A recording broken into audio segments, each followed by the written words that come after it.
ஒரு அழகான ஊர் இருந்துச்சான். அது ஒரு ஃபாரின் ஊருன்னு வச்சுக்கோங்க.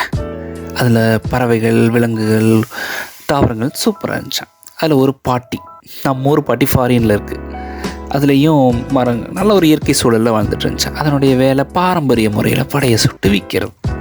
அப்படி சுட்டு விட்டுட்டு இருக்கும்போது ஒரு காக்கா வந்து எனக்கு ஒரு வடை கொடு அப்படின்னு சொல்லி கேட்டுச்சான்.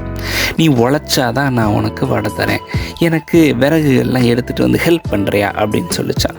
அது கஷ்டப்பட்டு விறகுகள்லாம் எடுத்துகிட்டு வந்து அந்த பாட்டிக்கு கொடுத்து ஹெல்ப் பண்ணிச்சான்.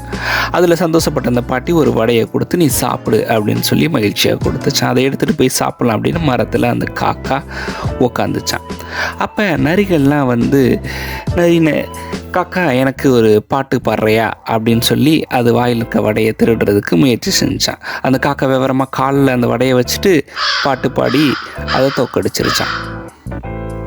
நரியும் ஏமாந்து போயிருச்சான். இதில் நமக்கு கிடைக்கிற அந்த மெசேஜ் என்னென்னா, மற்றவங்க பொருளை திருடக்கூடாது அப்படிங்கிறத பாட்டி சொல்லி கொடுத்துருக்கு காக்காவுக்கு. உழைச்சி சாப்பிட்ணுங்கிறதையும் காக்காவுக்கு சொல்லி கொடுத்துருக்காங்க.